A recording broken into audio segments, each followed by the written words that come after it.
So Esther put the pressure on. I'm going to first say, before I start talking about Grow Together, that I am happy to be home here in Pittsburgh. I think when I came 10 years ago, I never thought that I would stand on this stage and say that the only thing that would make my job better is if I were doing it from here. Don't tell anybody I said that. I can also say to you this, that the thing that was the hardest about going to work for Twitter was what I would wear to work every day. I'm trying to lighten up the mood a little bit, y'all. I started processing what I would wear for my interview, and they send you a note that says, do not wear a suit. Now, in my life, all I knew is that you were supposed to wear a suit, and I struggled. And so I wore a jacket it was a sweater that looked like a jacket, and I was meeting with the CEO who decided it was black. He decided to sit outside in the sun. So this brown child here was sitting outside in the sun in all black, trying to figure out how I was going to convince him that I was the one who should come and run this work at Twitter. And here I am. So, for those of you who know me, know that standing behind a podium is the most uncomfortable thing for me because I am an extroverted speaker. So I will do my best to be my extroverted self in a little small space here. Yeah, but if somebody could give me a mic so that I could move around, that would allow me to be me. So what I want to introduce you to is the context of our strategy at Twitter, and it is called Grow Together. Now, I could not take dignity and respect with me for a whole lot of reasons, as you can imagine. So I had to come up with a new way to talk about the very thing that I stood for and that I care about. And that is that none of this work can be done by any single demographic, any single generation, any single faith, because most of our accomplishments that have been sustainable have happened when we decided to grow together. And whether that was civil rights or human rights or LGBT rights. So in this moment, although there are a few of you, I want to shout out to the white people in the room. Give yourselves a round of applause, because I can imagine that you came here to be a part of something, and that perhaps as a part of this journey into this room, you did not know we were going to say it wasn't enough of y'all. Now, it's not, but we appreciate you being here, all right? All right? So, our work at Twitter, as a global platform, by the way, I think that sometimes people think Twitter is way bigger than it is. We have 3,200 employees and millions of followers and users around the world. By the way, our platform is more diverse than our workforce, not unlike anybody who provides services to any customer. Oftentimes, the workforce is less diverse than the products and services that you deliver. So for us, thinking about how we inspire and empower global change across our entire organization through creating a globally inclusive workplace and a globally inclusive culture. Now, these are things you've heard before. I can tell you that anybody here who is doing this work every day is doing just that. Inspiring a globally inclusive culture and a globally inclusive workforce. So that's not brand new. But what we're also trying to do is to find, in the spirit of dignity and respect, to find a framework that allows us to have respectful conversations. Because when I watch what's happening with Antoine Rose, and when I watch the dialogue that's happening when people are protesting, and when I watch the things that other people are saying, I would say we have lost human dignity, and we surely aren't being respectful. Because a person has died and lost their lives, and for whatever your opinion is, if it is not, as my mother would say, not something nice, you need to keep it to yourself. But I work on a platform that says, come on, bring it on, right? So then how do I then feel good about what I do, and that is to inspire respectful conversations. So when you think about me, we, us in the world, it is to connect me as an individual to the we. At Twitter, the we is our offices and our organizations. Now, Tim said that I came here from California. What you should know is I did not come here from California. I came here from Dubai. And let me also be clear that I didn't come here from Dubai only to Pittsburgh. I am leaving here to go to Korea. So let me be clear, my team was like, do you really have to go to Pittsburgh? I was like, if you knew Team Stevens, you wouldn't have asked me that question. So here I is, right? I know, proper grammar. Here I am, right? So for individuals, teams, connecting me to we is connecting Twitter and all of its offices, because our great opportunity isn't in San Francisco only. If we truly want to create a globally inclusive workplace and culture, we have to find ways to ensure that we're hearing the voices of our employees and our customers around the world. And each office, by the way, has all kinds of different complexities. When we left India, not only last week, they were having their very first LGBT event in a country where it is illegal to be gay. So when you think about us doing that kind of work in the world, we still have work to do. If you follow the news, the global news, you will know that in Saudi Arabia, only yesterday were women able to drive, right? So when you start to think about the issues and opportunities that exist, we gotta get this right, Pittsburgh. I can tell you why.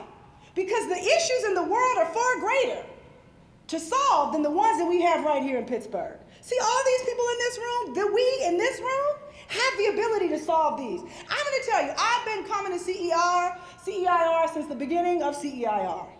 I have sat in the meetings, but I feel like we're preaching to the choir, because the people who need to be involved in this are not in this room with us, right?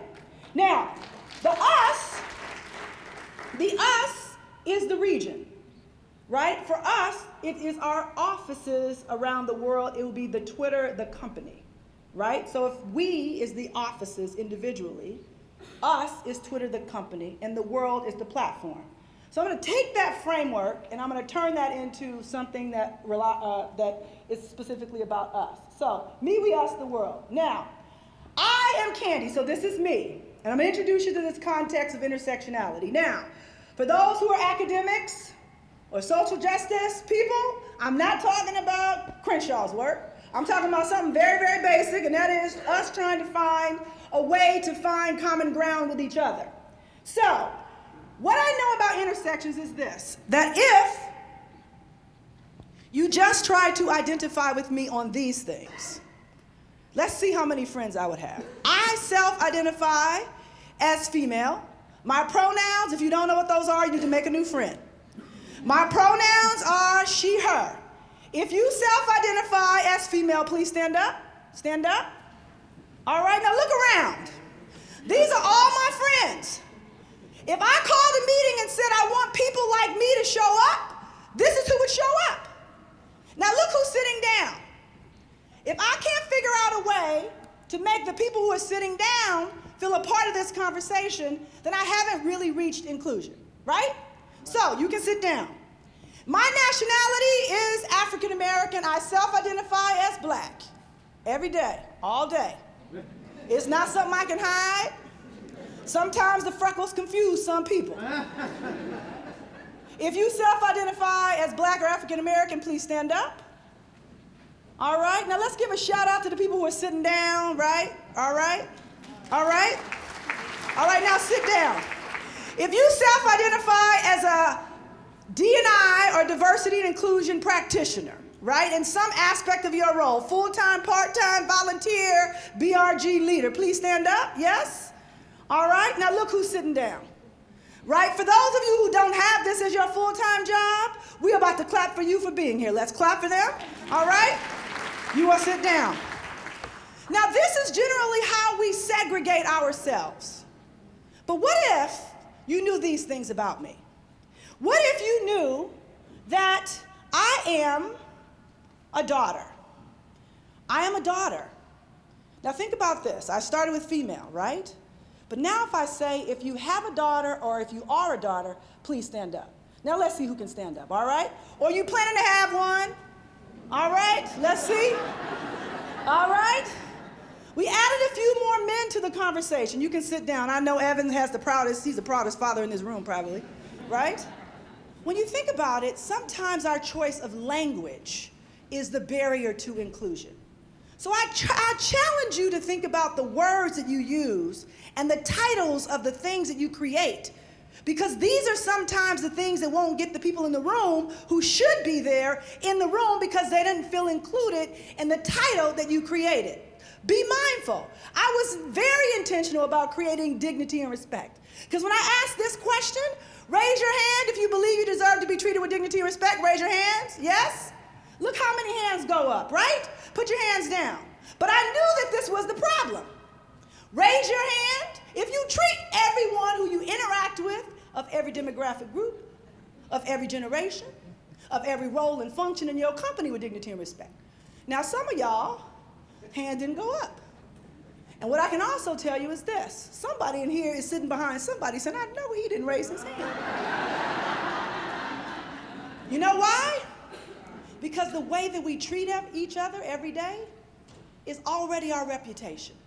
By the way, that applies not just to an individual, it applies to an organization, it applies to a city, it applies to a region. So the thing I want you to think about here is that this is who I am. And as many of you who know me, how many knew that I was an electrical engineer, computer science major? That I programmed in CSS, in Fortran, Pascal, C++, and Unix. Do I have any friends? All right? Now, I don't say Fortran because after hitting figures, people go, well, how old are you? Right? My background is sales and marketing. I did not start in HR. But if people just think about what my role is, they don't think about what I can bring. I can tell you there are people who we don't know enough about them to advocate for them, to stand with them because we see a thing and that thing becomes the barrier to us getting to know the thing that we actually need. And by the way, that does affect some groups more than the others. I would also say this to you that oftentimes the way that roles get filled are through friends. We make recommendations. I have a contract. Here's an RFP. Here's a vendor. Here's a person who I think should consult. Here's a person who I think you should hire. And so I challenge all of you to say, if you were bringing 3 friends with you into this room, would this room become more or less diverse because of your contribution? Because what I can say to you is this, that even though I am all of these things, the thing that is important to me is I'm a volunteer and I'm a mentor, and although it's not there, I don't walk around with a title that says I am a D&I practitioner, I just am. And no matter where I am, it's what I do. You should also know that on our badges, I was about to say at UPMC. Ooh, goodness. Come on forward, girl, come forward. Get on up here, all right. On our badges at Twitter, we wear our intersections because we work with a number of introverts, people who maybe aren't as comfortable getting on the stage saying, I am a mentor, I am a volunteer. So you can sit next to somebody and you can get what their intersections are and try to find a way to make a connection with somebody who's slightly different from you. Because we have engineers who may not just be the people who are going to walk up and say, here I am, and here's all the things you should know about me. So I would encourage you to make a new friend. This has been my common thing.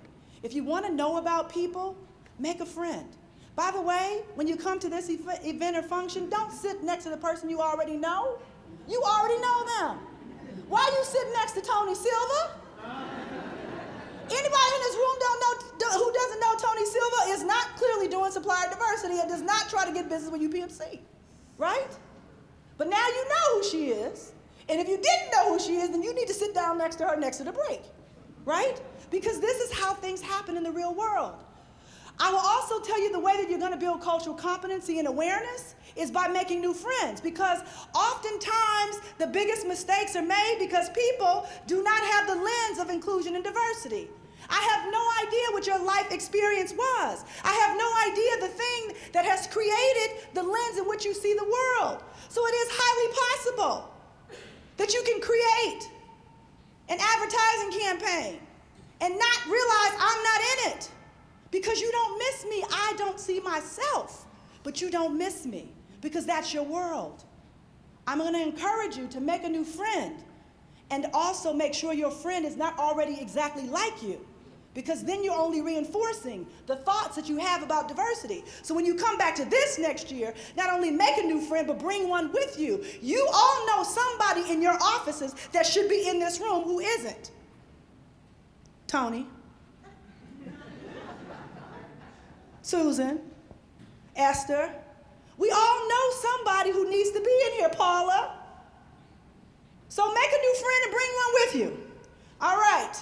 Now, just to prove that my hashtag that said that one of my intersections was Pittsburgh love, I wear this shirt to work, right? I wear this shirt to work. I bought matching shoes to go with it just to prove that they go together. And the way that I made a new friend was I was wearing this shirt in the workplace, and I ran into this guy in the cafeteria. That happens to be the Twitter cafeteria in the back. By the way, it's a bad place. They got 5 cafeterias, food all day. It is terrible. By the way, it's very terrible. They used to have a gym. Now they just feed you, and you don't get to work out. All right, so this happens to be one of my colleagues who saw me in this shirt. We took a selfie, and he actually went to Pitt. And the way that we found an intersection was not because I was wearing it on my badge, because I was wearing it on my shirt. So I think that there is a missed opportunity if we aren't looking for ways to connect with people who are different from us. All right, so CEIR Pittsburgh, that's the we. This is who you are. What I can tell you is everybody in this room, I believe, is the choir, right? There's nothing you're going to hear today that is going to be something you've never heard before. I just hope something here today gives you the inspiration to do something you've not done before. You've heard it before, but what are you going to do differently as a result? What I can also say is this: the choir sometimes need rehearsal. You don't just get up prop 2 and start singing, right? Right? Sometimes we need rehearsal. Sometimes the actions that we take, even as choir members, are not consistent with the very thing in which we say we stand for.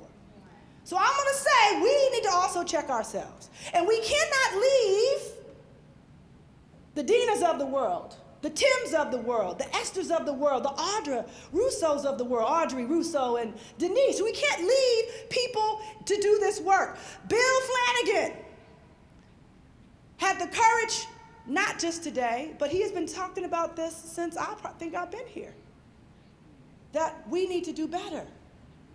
And so what I'm saying is, lock arms with somebody in this room and play the old game that we were taught in grade school before there was technology that entertained us, called Red Rover, Red Rover. Red Rover, send somebody, a non-believer, right on over, right? When you lock arms and say, imagine if the organizations in which you represent as CEIR participants in this conversation locked arms with the Stephanie Pashmans and the Esther Bushes and the Bill Jenneretts and the Bill Flanagans. Imagine if you locked arms and said, no, not in this place. Because what I can tell you is that being in a role in this organization that I worked in for 10 years, it is not an easy job to do alone. And somehow people think because you have been deemed the title, you have the authority to do stuff. You don't have the authority to do anything nobody will let you do. So what I'm saying to you is when you say this is who we are as CEIR for real, not I went to the conference, I spent the day with them, but when you say this is what we're doing as CEIR together, we are doing, suddenly nobody wants to be left out of the Red Rover game. They don't want to be the one who you're saying, come on right over. But don't expect that the Susan Yohis and the Dinas can do this by themselves. Because what I can tell you is they have to fight for themselves as well. They are also people who are in the same organizations in which they are trying to advocate for equity and justice for. If they can't get it for the people, just be clear. Be crystal clear. If you're fighting for it, it doesn't exist. So just because you standing up there saying this is where you work, let me be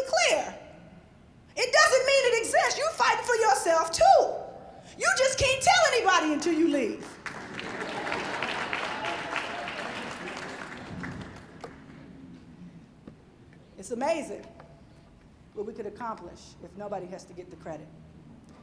I will tell you, this is a challenge that we have to overcome. See, this can't be about what organization did it best.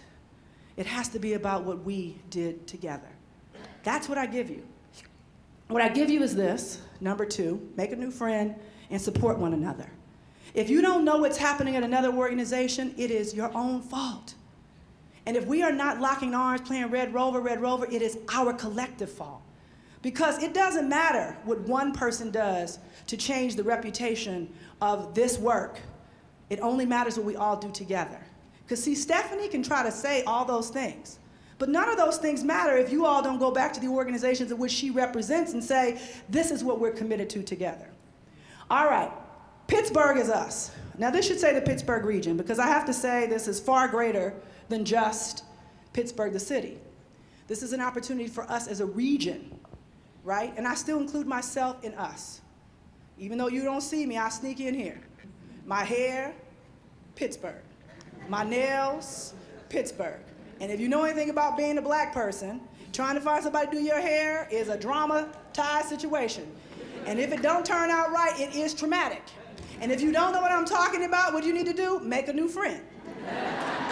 All right? Don't ever compare your story, say, ooh, girl, that happens to me when I step outside. It's not the same. This costs $70. If I step out and it messes up, I can't get in the shower at the gym. I can't go home and be nice in an hour. It's gonna look like something you don't wanna see, all right? So us is if you want to go fast, go alone. If you wanna go far, go together. This is a regional opportunity. This is not something then just the CEIR group. So even if you do Red Rover, there has to be a commitment to engage the people who are not in this room. And by the way, engaging the people in this room, one of the examples that I would give you about working together is we came to Pittsburgh. This was working together. I called Audrey Rousseau and I said, we're coming to NSBE, the National Society of Black Engineers. If you don't know what that is, you need to make a new friend. National Society of Black Engineers is coming to Pittsburgh. I would like to bring my CEO, and I would like him to have exposure to who Pittsburgh is. Now, he was already coming because of NSBE, but he wasn't coming because of Pittsburgh. And for me, I feel as obligated to ensure that we show our best showing when anybody is in our town, which means that we have to do some stuff to make it right. Because the last thing you want is an Antoine Rose shooting while somebody is here. The last thing you want is for there to be some negativity. We have to find a way to ensure that in our collective, that there is a story that's being told and not just by Tim. Where is the story? I can't find it. I worked here, I couldn't find it. I shouldn't have to call all of us together to figure out where the story is. And we can't depend on one organization called Vibrant Pittsburgh to be the storyteller of all the work that's happening.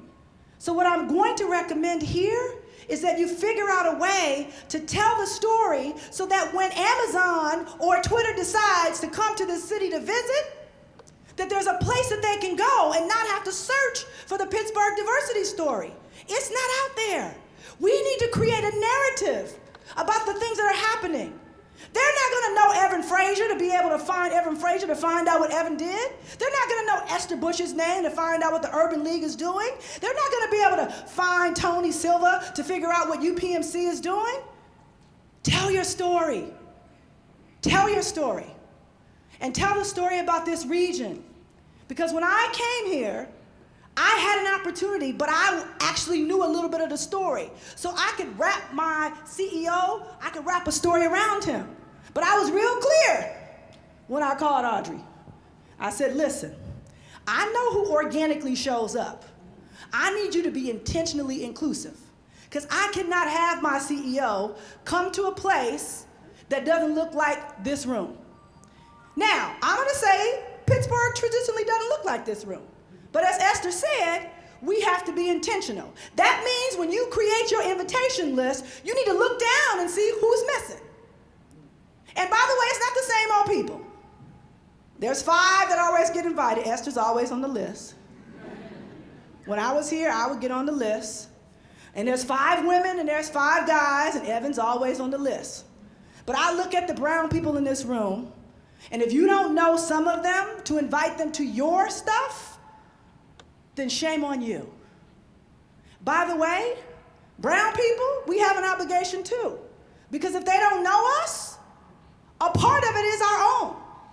So by creating a narrative about what's happening, you can tell the story so that they know to invite Dina, not because she came up on the stage, but because this city is telling the story of the work that she's been doing since, what was that group called? What was it called? WPDI. If you don't know what WPDI is, you haven't been here long enough. Make some new friends. All right. Finally, the world.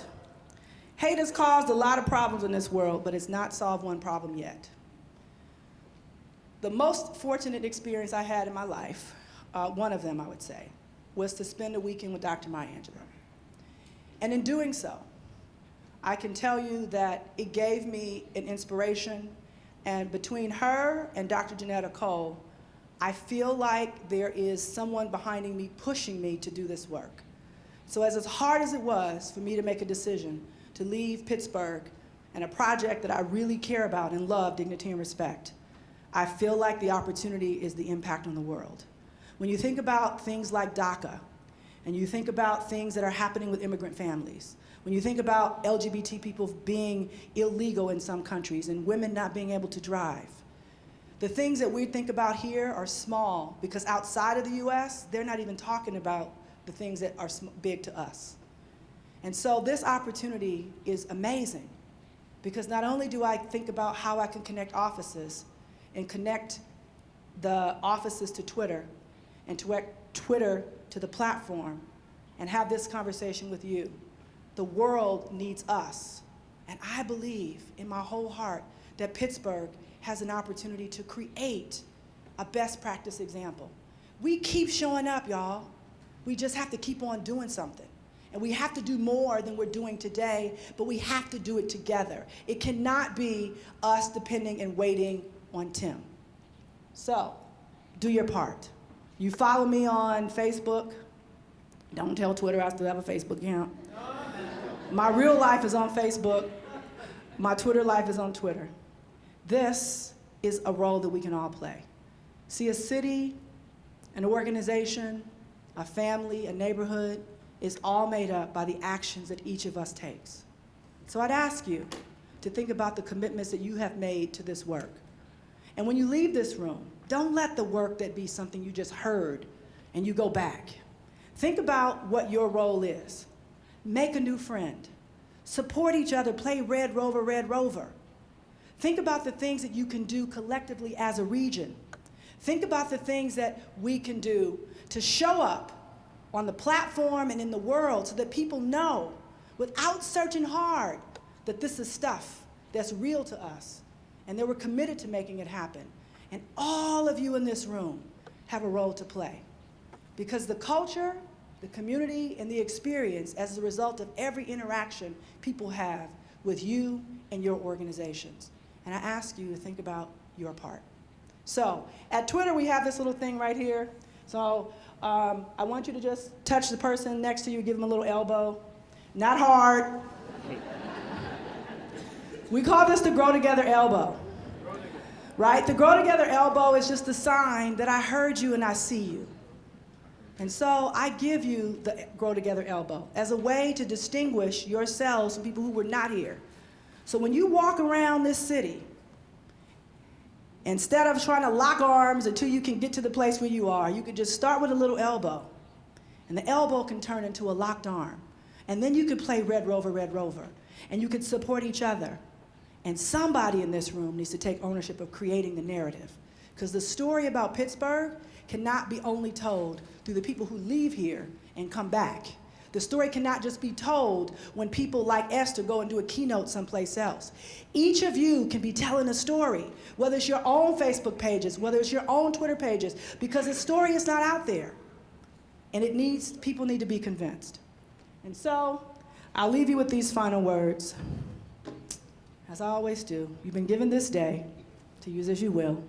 You can waste it or use it for good. When tomorrow comes, This day will be gone forever, and in its place are the decisions that you left behind.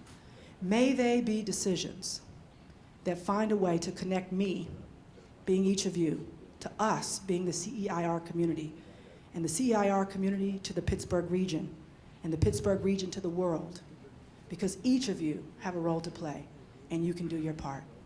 I thank you very much for your time, your inspiration. Know I got Pittsburgh love. I'm really wearing this on the plane. I'm leaving here now. I headed to Korea. My team is like, are you sure? And I was like, I can do it. So you all keep me in your prayers, because I was a tired sister. Thank you.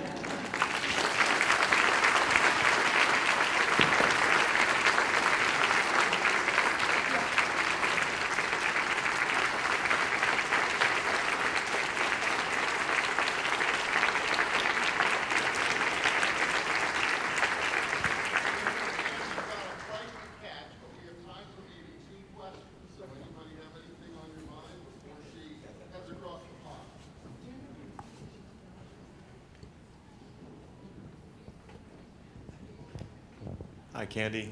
Following up on your comments as far as, here I am. I learned another skill, what can I say? Following up on telling the Pittsburgh story, one of the things that's been going through my mind recently is that I have not seen any kind of promotion, marketing to attract minority tourism or conventions.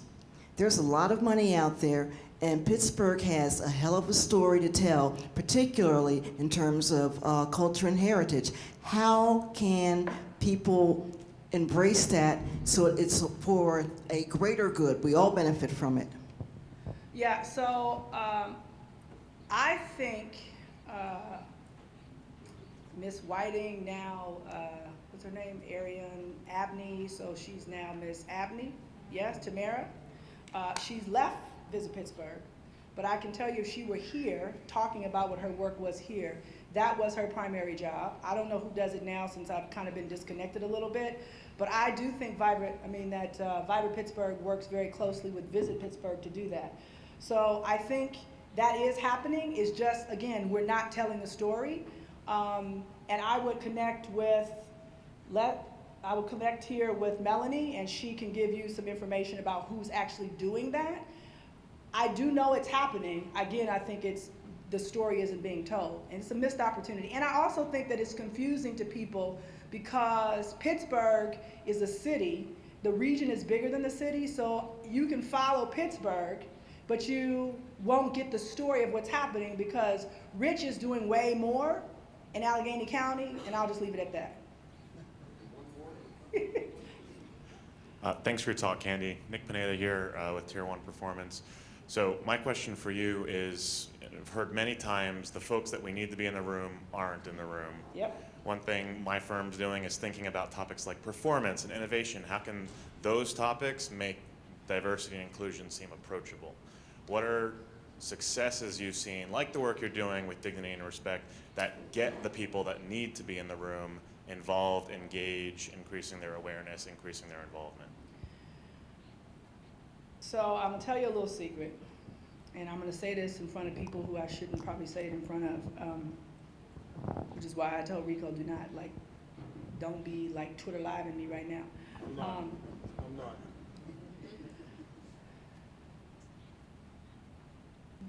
The biggest challenge in this work is finding mutual benefit. I think that as long as I've been doing this work, so nearly 18 years, there's never been a time when a focus only on a single demographic has made everybody else feel included, right? So a part of what Esther was alluding to, sort of building in versus bolting it on, is bolting it on here. Here's a program for the black people. Here's a program for the women. And all the money is somewhere else, right? So if you don't figure out how to build a program that says a globally inclusive culture that serves everybody and demonstrate that you're doing that, then you get the money for the whole world. And when you get the money for the whole world, then you can figure out which portion of that money goes to the black people and the women. But if you only get the black people and the women money, then you can't do much. because the population that you're trying to serve is very, very small. So your intentions have to be bigger and inclusive so that you can then serve all the people, and then the gap you can close because you also have the dollars and the resources to do that. I wasn't asking money to hire black people. I was saying we have more patients at UPMC than we have employees. So if we can convince them that dignity and respect is for patients, think about all of a sudden the resources I get, right? Kim, I see you, right? Think about all the resources you get when you say, ooh, these are all the people we serve. Then when you get the resources, then you can say, I need to put this portion of the resources toward this. But if you start small, it is impossible to grow your strategy inside. You always have to start big.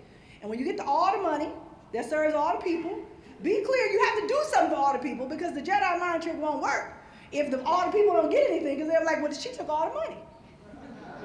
Right? So you have to demonstrate that you're doing something that serves everybody in the organization, and with the resources from that, then you can do the activity that, and by the way, people will look at you as crazy when you start saying, oh, I serve all the people. Because I can tell you, Esther, she came along, but at first Esther was looking at me cross-eyed.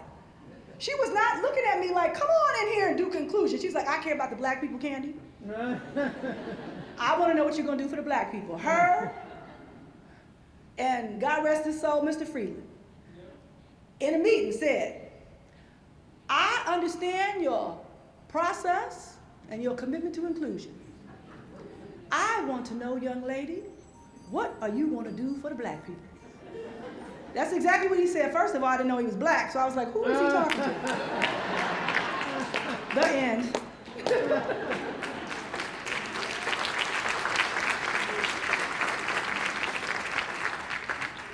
Okay, we have one more thing to do with Miss Candi, Castleberry, Singleton. The CEIR working group would like to present you this token of appreciation for your trip from San Francisco, Bangalore, the other place, Dubai, to Detroit, to Chicago, and Pittsburgh. I mean, literally, to come here to do this conference. And then we know you're jetting off to yet another place across the pond. We cannot thank you enough for keeping Pittsburgh top of mind and bringing an authentic presentation and conversation to us today at a time when our hearts are heavy. So let me read this token of our appreciation. Candi, Castleberry, Singleton, thanks for being our keynote speaker for the 6th annual CEIR conference held at Duquesne University, Monday, June 25th, 2018. You are indeed an inspiration.